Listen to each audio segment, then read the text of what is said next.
បាទជំរាបសួរពុកម៉ែបងប្អូនហើយថ្ងៃនេះយើងចេញមកឈុតទៀតហើយប៉ុន្តែមុននឹងដឹកជូនអតិថិជនខ្ញុំសូមធ្វើបទបង្ហាញ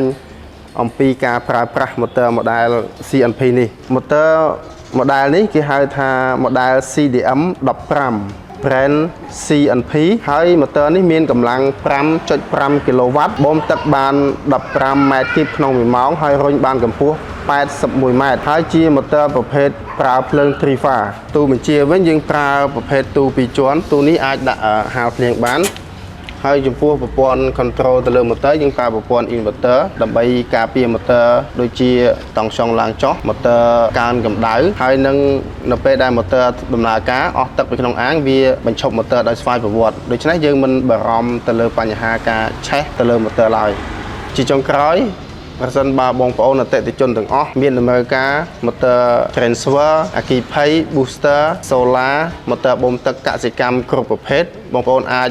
ទំនាក់ទំនងមកកាន់ page PAS យើងខ្ញុំបានសូមអរគុណនិងសូមជម្រាបលា